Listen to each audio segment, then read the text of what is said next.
नमस्कार. मालिकेच्या आजच्या भागामध्ये आपल्याला पाहायला मिळणार आहे की अद्वैत हा कलाला अनोख्या पद्धतीने सरप्राईज देणार आहे, थँक्यू म्हणणार आहे.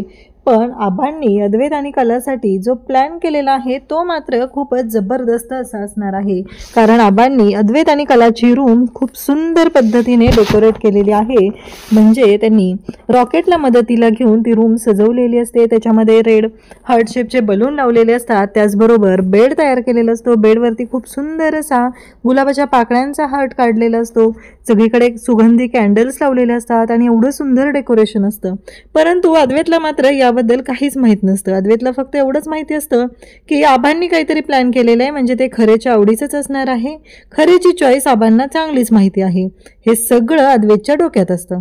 परंतु आबा नक्की काय प्लॅन करतील आणि अशा पद्धतीनं प्लॅन करतील हा विचार मात्र अद्वैतच्या डोक्यात अजिबात आलेला नसतो.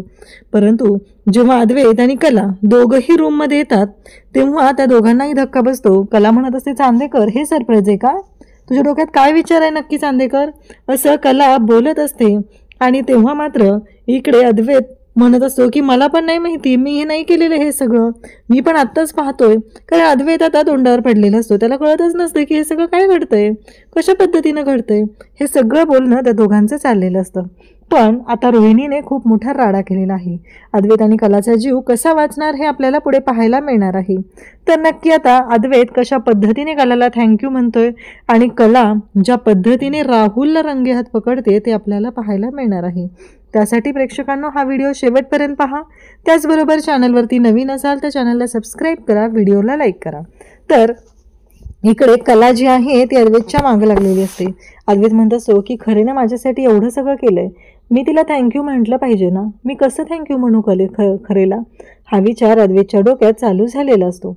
आणि तेव्हा मात्र इकडे अद्वैत कलाला आल्याला टॉवेल देतो, पण कलाच अद्वैतला थँक्यू म्हणते. त्यानंतर त्या दोघांच्या डोक्यात पुन्हा सुरू होतं की नक्की करायचं काय हा प्रश्न पडलेला असतो. आणि त्याचवेळी अद्वैतला कॉल आलेला असतो आणि कलालाही इकडे संगीताचा कॉल येतो. कारण जे मडक्यांचे जे डिझाईन आहेत त्याबद्दल बोलणं चाललेलं असतं. आणि त्याचबरोबर हे सगळं जेव्हा घडत असतं तेव्हा मात्र अद्वैत त्यालाही कॉल आलेला असतो ऑफिसचा, तो खाली येतो. अंजू तिथे येते आणि अंजू बोलत असते. तेव्हा अद्वैत म्हणतो, काय झालं? अंजू म्हणते, तुम्हाला काही चहा कॉफी अद्वैत साहेब पाहिजे का? तेव्हा अद्वैत म्हणतो की नाही नको.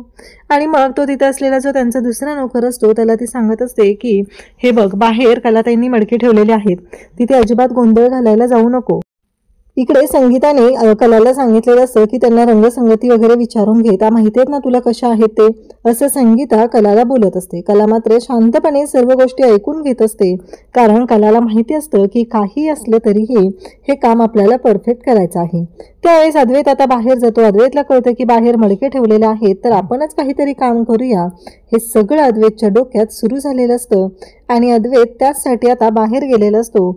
आणि मग खूप छान अशी रंगसंगती वापरून अद्वैत एक मोठा गोंधळ घालायला तयार झालेला असतो. अद्वैतला असं वाटत असतं की त्याने जो काही करतोय ही गोष्ट कोणाच्या लक्षात येणार नाही. आणि म्हणूनच अद्वैतचा हा सगळा राडा चालू झालेला असतो. अद्वैतने आता कलर घेतलेले असतात आणि त्या प्रत्येक मडक्यावरती तो लिहित असतो. म्हणजे एक एक इनिशियल तो लिहित असतो. आणि कोणी पाहिलं तर असं वाटेल की काहीतरी चालू आहे याचं, म्हणजे लक्षात तर येत नसतं. पण त्याचबरोबर हे सगळं जेव्हा घडत असतं तेव्हा मात्र अद्वैत खूप खुश असतो. अद्वैत म्हणत असतो की मी ज्या पद्धतीने खरेला सरप्राईज देणार आहे ना, ते पाहून खरे मात्र खूप इम्प्रेस होणार आहे. एवढंच अद्वैतच्या डोक्यात सुरू झालेलं असतं. आणि त्याचबरोबर अद्वैत म्हणत असतो की खरेला खूप आनंद होणार आहे. या सगळ्या गोष्टींमुळे खरे मात्र जाम खुश होणार आहे. हे सगळं बोलणं चाललेलं असतं. कला मात्र जेव्हा बाहेर येते आणि हे सगळं पाहते तेव्हा मात्र कलाला खूप राग आलेला असतो. आणि त्याचबरोबर अद्वैतने त्या मडक्यांवरती थँक्यू लिहिलेलं असतं. पण कला म्हणत असते की हे काय केलेस तू? माझ्या कामाची मडकी होती ती, आणि हे सगळं काय केलेस? असं म्हणत ओरडायला सुरुवात करते. कला म्हणत असते की मला ना कळतच नाहीये, ही काय ABCD लिहून ठेवलीस? अद्वैत म्हणतो, अगं नीट बघ, ABCD नाहीये ती, असं अद्वैत बोलत असतो. आणि तेव्हा मात्र इकडे या सर्व गोष्टी जेव्हा घडत असतात आणि त्याच वेळी तिथे थँक्यू लिहिलेलं असतं. अद्वैत म्हणतो, अगं मी थँक्यू लिहिले, रॉकेट तिथे येतो आणि कलाताई कसलं भारी थँक्यू लिहिलंय ग, असं बोलू लागतो. तेव्हा मात्र कला म्हणत असते, काय चाललंय रे तुझं? ती मडकी कामाची आहेत आणि तू काय मला वाचून दाखवतो त्याच्यावर काय लिहिलंय ते, असं रॉकेटला कला बोलते. अद्वैत म्हणत असतो की बघ ना, मी क्रिएटिव्हिटी वापरली, मला ना क्रिएटिव्हिटी वापरून तुला हे सगळं द्यायचं होतं सरप्राईज, म्हणून केलं हे सगळं, आणि तू असं काय बोलतेस मला, असं अद्वैत कलाला बोलत असतो आणि चिडवत असतो. त्यासोबतच इकडे कला आणि अद्वैत दोघंही आता भांडत असतात. म्हणजे अद्वैतनं एवढ्या छान पद्धतीने थँक्यू म्हटलेलं असतं, परंतु ते सगळं विचित्र असं झालेलं असतं. कलाला मात्र त्या गोष्टीचा राग आलेला असतो. कलाला ही गोष्ट पटत नसते आणि त्याचबरोबर कला म्हणत असते की नाही, मला ना हे कळतच नाही. आणि अद्वैत म्हणतो हो हो, मी करून देतो तुला हे सगळं क्लीन. असं म्हणत अद्वैत ते क्लीन करायला घेतो, पण त्याच्या हातून ते मडकं खाली पडतं आणि ते फुटतं. पुन्हा कला चिडते आणि त्याचबरोबर ती बोलायला सुरुवात करते. रॉकेट मात्र तिथे म्हणत असतो की आम्ही मदत करतोय. कला म्हणते की दोघांनी उठायचं आणि आत निघून जायचं आहे, अजिबात त्याचबरोबर इथे मध्ये मध्ये यायचं नाही. हे सगळं जेव्हा गरजेचं असतं तेव्हा मात्र इकडे अद्वैत आता सगळं उचलत असतो, ते कलर वगैरे सगळं करत असतो, परंतु कला पुन्हा चिडलेली असते. कला मात्र म्हणत असते की नाही, हे सगळं जे काही चाललंय ना, हे मला अजिबात आवडलेलं नाही. आणि त्याचबरोबर इकडे पाहायला मिळतं की अद्वैत आणि रॉकेट आत येतात. आबा म्हणत असतात की काय झाले रे, आणि त्याचबरोबर आबांना अद्वैत सांगू लागतो की आबा, खरेला ना मी थँक्यू म्हणत होतो, पण गोंधळच झाला सगळा. तेव्हा आबा म्हणतात म्हणजे, तेव्हा अद्वैत सांगू लागतो की मी खूप छान पद्धतीनं सगळं मॅनेज केलं होतं, पण खरेला ते आवडलेलंच नाही आहे, असं आबा अद्वैतला सांगत असतात. तेव्हा अद्वैतला ते म्हणत असतात की ठीक आहे. अद्वैत म्हणतो की मला कळत नाही आता काय करू, तिची कशी समजत घालू, ती चिडले माझ्यावरती खूप, असं अद्वैतचं म्हणणं असतं. आबा म्हणत असतात की काळजी करू नको, जाईल तिचा राग, कारण तिचा राग काही जास्त वेळ राहणार नाहीये, असं आबांनी अद्वैतला ठणकावून सांगितलेलं असतं. इकडे अनामिका मात्र खूप आनंदात मैत्रिणीसोबत गप्पा मारत असते आणि ती सगळं तिचं छान असं चाललेलं असतं. परंतु जेव्हा रजनी तिच्या रूममध्ये येताना दिसते तेव्हा मात्र तिचं कांड सुरू होतं आणि तिला असं वाटत असतं की आता यांना सांगितलं पाहिजे. रजनी येते आणि म्हणते की खरंच तुला याच्यावर सोहमने मारले, म्हणजे मला कळत नाहीये, काल रात्री सोहम आला होता ना, तो कसा आलेला, हे सगळं बोलणं चाललेलं असतं. आणि तेव्हा मात्र तेवढ्यात सोहम तिथे येतो आणि सोहम मात्र हे सगळं जेव्हा पाहतो तेव्हा त्यालाही धक्का बसलेला असतो, पण त्याची आई आज त्याच्याशी बोलत नाहीये, या गोष्टीचं मात्र त्याला खूप वाईट वाटलेलं असतं. म्हणजे अनामिकाचा जो हा प्लॅन असतो, सोहमला त्याच्यापासून घरच्यांपासून तोडायचं, घरच्यांच्या नजरेत त्याला पाडायचं, हा सगळा हा प्लॅन वर्क झालेला असतो. त्याचबरोबर अनामिका खुश झालेली असते, तिला खूप आनंद होत असतो, कारण तिला हेच तर हवं होतं, तिला याच तर गोष्टी करायच्या होत्या, तिला दाखवून द्यायचं होतं की बघ तुझी कशी वाट लावते. म्हणजे काय तिला त्यामध्ये आनंद मिळणार आहे ना, तेच कळत नाहीये.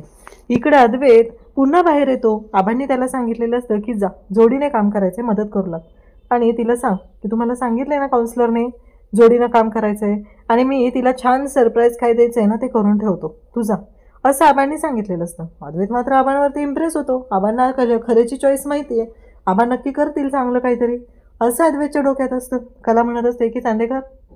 तेव्हा अद्वैत म्हणत असतो की हां बोल, मी तुला मदत करायला आलो, तुला माहिती आहे ना आपल्याला काउन्सिलरने काय सांगितलंय, सगळी कामं एकत्र मिळून करायची आहेत. तेव्हा कला म्हणत असते की हो बरोबर आहे, पण आता नको, आता मी करते ना माझं हे काम.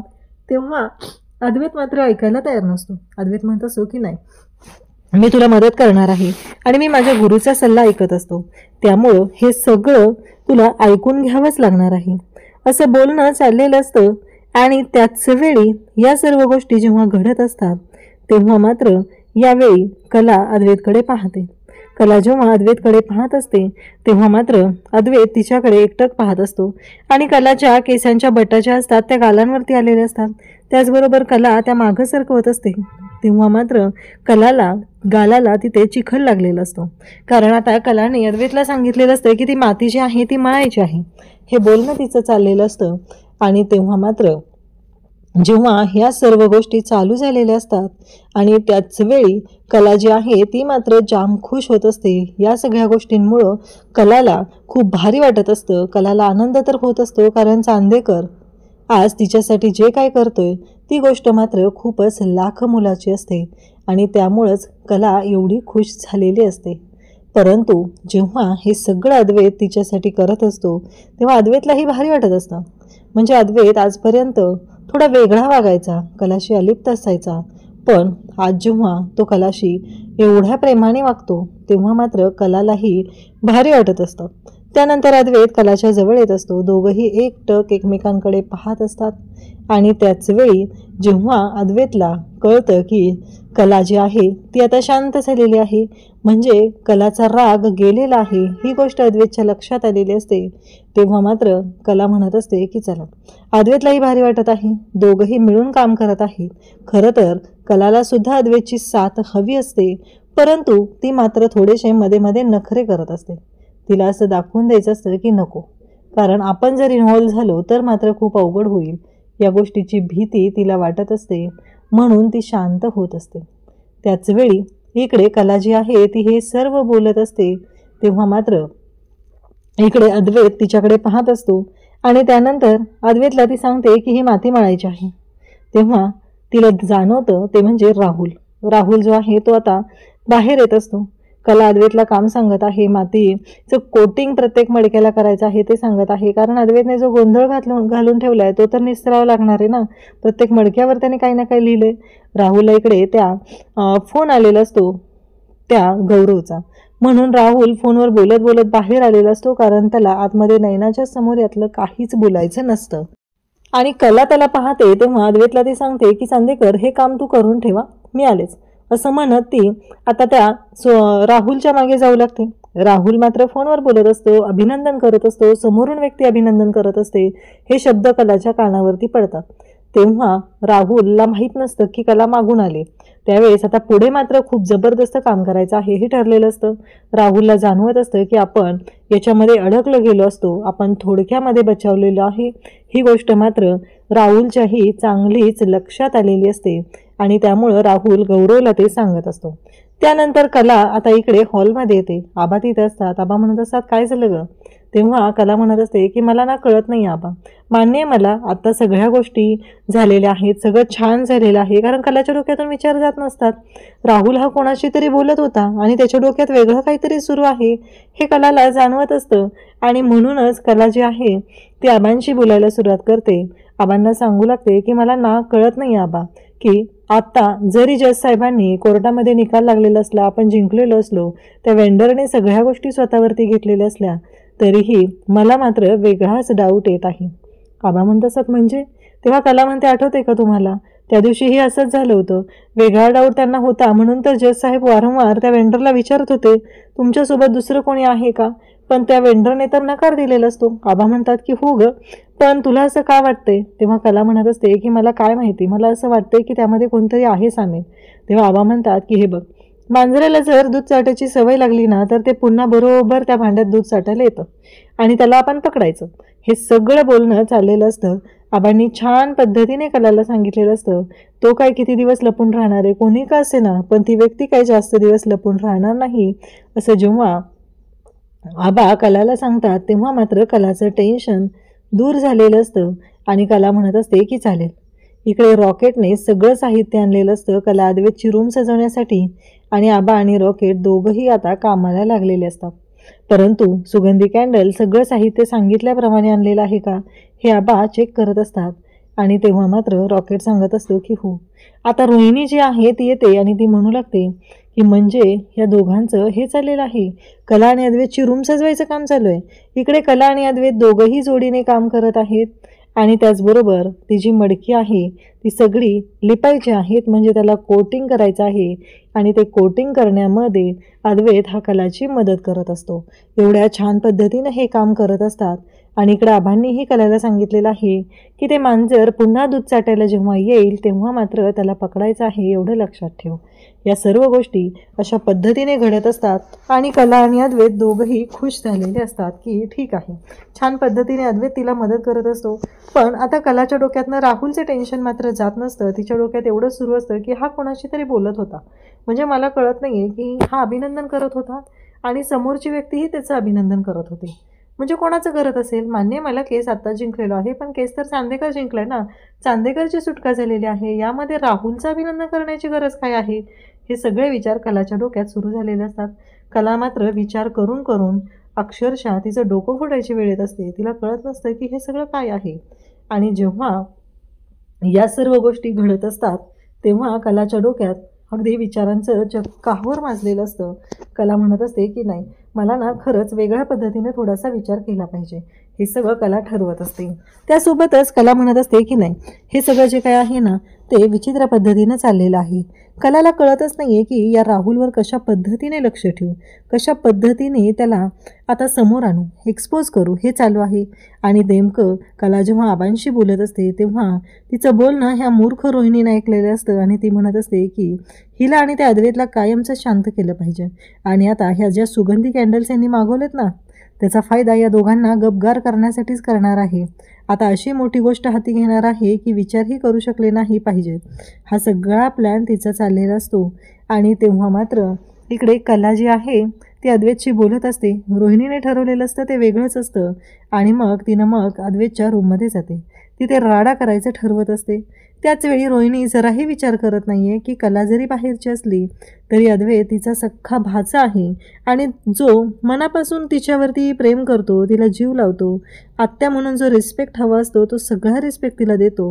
मग काय प्रॉब्लेम आहे, कारण तो राहुलशीही कधीच वाईट वागत नाही आहे, तो त्याच्याशीही तेवढंच प्रेमाने वागतो. मग ही जी रोहिणी आहे तिला एवढ्या मिरच्या का झोमतात, तर ह्या मिरच्या झोमतात त्या म्हणजे फक्त आणि फक्त प्रॉपर्टीसाठी. प्रॉपर्टी हवी आहे ना, प्रॉपर्टीसाठी काहीही करायची तयारी आहे. म्हणजे एखाद्याचा मर्डर करायला सांगितला आणि प्रॉपर्टी मिळणारे सांगितलं तर ही रोहिणी एका सेकंदात तयार होईल आणि म्हणेल की हो मी करते. अशा पद्धतीच्या ह्या रोहिणीच्या विचारांमुळे कला आणि अद्वैतचा जीव मात्र धोक्यात जाणार असतो. कला आणि अद्वैत छान पद्धतीने काम करत असतात. आता आबांनी सरप्राईज तयार केलेला आहे ही गोष्ट मात्र अद्वैतला माहिती असते. आबांनी छान पद्धतीने सगळी तयारी केलेली आहे हे सुद्धा अद्वैतला माहिती असतं. आणि म्हणून दोघंही आता वेगळ्या पद्धतीने तयार झालेले असतात. आणि अद्वैत कलाला घेऊन रूममध्ये येतो. अद्वैत फक्त दरवाजा उघडतो आणि कलाकडे पाहतो, कारण आबांनी सांगितलेलं असतं की तू तिला मदत कर, आम्ही सरप्राईज तयार ठेवतो. आणि जेव्हा ते सरप्राईज असतं ते पाहतात तेव्हा दोघांनाही धक्का बसतो. कला म्हणते की हे सरप्राईज आहे तुझं, म्हणजे याचा काय अर्थ आहे, हा प्रश्न कला त्याला विचारू लागतो. तेव्हा मात्र इकडे कला आणि अद्वैत दोघंही येतात. कला म्हणत असते की असलं सरप्राईज तुम्हाला देणार आहेस, नक्की काय आहे, या सगळ्याचा काय अर्थ घ्यायचा आहे मी, हे बोलणं चाललेलं असतं. आणि त्यासोबतच इकडे कला जी आहे ती बोलत असते. कला म्हणत असते की नाही, मला कळत नाही आहे की ह्या सगळ्या गोष्टी कशा पद्धतीने घडत आहेत, कशा पद्धतीने चालू झालेल्या आहेत. या सगळ्या गोष्टींचा विचार अद्वैत आणि कला दोघंही करत असतात. आणि ह्या सगळ्या गोष्टींच्या मागे नक्की काय आहे, काय केलं पाहिजे, ह्या गोष्टींचा विचार अद्वैत आणि कला दोघंही करायला लागलेले आहेत. तेव्हा मात्र इकडे अद्वैत म्हणत असतो की मलाही नाही माहिती हे सगळं काय घडतंय, हे सगळं कशा पद्धतीने घडतंय, असं अद्वैत कलाला बोलत आहे. आणि कला मात्र म्हणत असते की हे कसलं सरप्राईज आहे. आणि तेव्हा चांदेकर मला कसला तरी वास येतोय असं कला म्हणू लागते.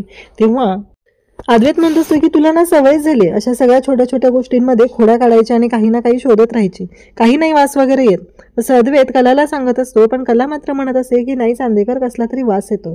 कला तिच्या निर्णयावर ठाम असते. वास येतो हे तिला जाणवत असतं, म्हणून तर तिने स्पष्टपणे इकडे सांगत असते. परंतु अद्वैत मात्र म्हणत असतो की नाही काही वास वगैरे काही येत नाहीये, जरा शांत राहा.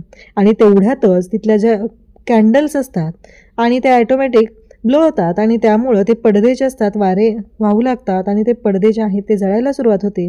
तेव्हा अद्वैतचं लक्ष जातं आणि कला म्हणत होती ते खरं आहे, वास कशाचा येतोय, तर ते पडदे जळत आहेत त्याचा वास येतोय, असं म्हणत कला आणि अद्वैत तिकडे धावत जातात. आणि मग ते सगळं अद्वैत विझवण्याचा प्रयत्न करत असतो. आणि ॲटोमॅटिक त्या सगळ्या कॅन्डल्समुळं तिथे असं काहीतरी स्फोटक टाकलेलं असतं त्या रोहिणीने आणि ते स्फोटक तिथे पेट घेऊ लागतं आणि सगळ्या रूममध्ये आग लागते. कला आणि अद्वैतला खूप मोठा धक्का बसलेला असतो की हे सगळं काय झालंय, कशा पद्धतीने हँडल करायचं हा प्रश्न पडलेला असतो. दोघंही घाबरलेले असतात.